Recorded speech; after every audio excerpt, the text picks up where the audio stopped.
Magandang araw sa inyo. Ako po si Kizeme Bellarmino from Beauty Splendor. Ngayon ipapakita ko po sa inyo ang mga bahagi ng aklat. Una, meron tayong pabalat ng aklat.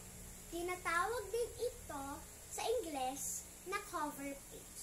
Ito ang pagtakip sa harapan at likuran ng aklat.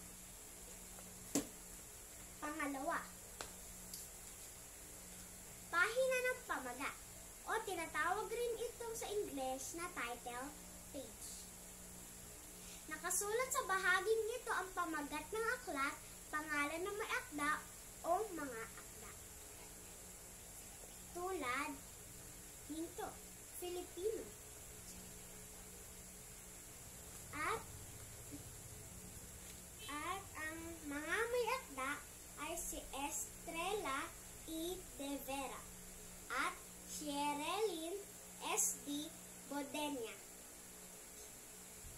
At konsultan ay si Teresita T. Batan. Pangatlo, meron tayong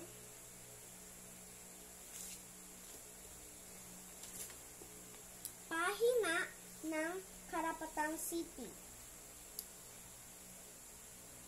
Makikita rito ang pangalan ng aklat, karapatang ari, taon ng paglathala, pangalan ng mga author at pangalan ng tagapaglathala. Ito ang bahaging iyon. Pang-apat, paunang salita. Tinatawag ito sa Ingles na preface. Ito ay maikling pahayag, pagbati at pagbigay ng mga author ng impormasyon tungkol sa aklat. Panglima, mayroon tayong talaan ng nilalaman. Tinatawag ito sa Ingles na table of content. Nakasulat sa bahaging ito ang mga unit o kabanata at mga aralin sa aklat. Nakaayos ang mga unit at mga aralin ayon sa pahina kung saan ito matatagpuan. Pang-anim,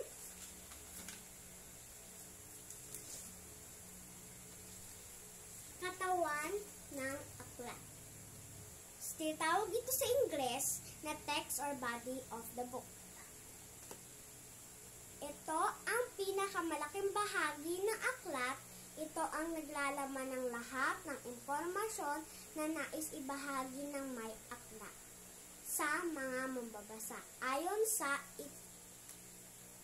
itinakdang layunin sa paggawa ng nabasang aklat. Pang-pito, meron tayong